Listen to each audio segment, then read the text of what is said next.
detection saves lives. As Breast Cancer Awareness Month nears its end, the message about prevention continues. KTIV's Taylor Deckard has more in tonight's Healthbeat 4.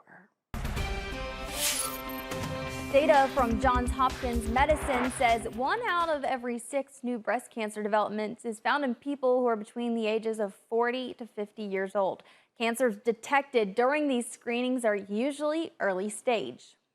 That's why doctors say when you hit the age of 40, it's time to start getting your annual mammogram with the goal of catching any breast cancer as early as possible. Symptoms like you have a lump or nipple discharge or something else going on that's particularly bothersome or worrisome to you and your doctor. At Mercy One Dakota Dunes Breast Care Center, between 6 and 12% of cases come back for a diagnostic or another evaluation. Think of it this way: on the streets, 1,000 women come in for their annual mammogram.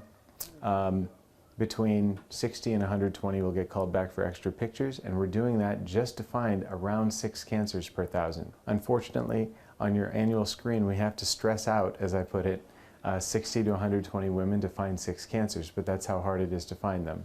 As for preventative measures, Dr. Kwani says there's a link between cancer and habits such as smoking and drinking. Moderation is really important, and of course living your life is important, but that's something that can be controlled at least, and incrementally the more someone is drinking, then perhaps there's a higher risk of breast cancer over a period of time.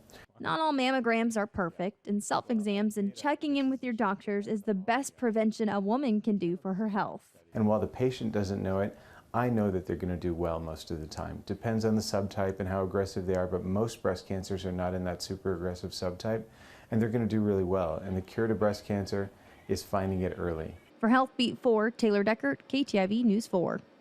If you are 35 or older and need a screening test, Mercy One in the Dunes does not require you to have a referral.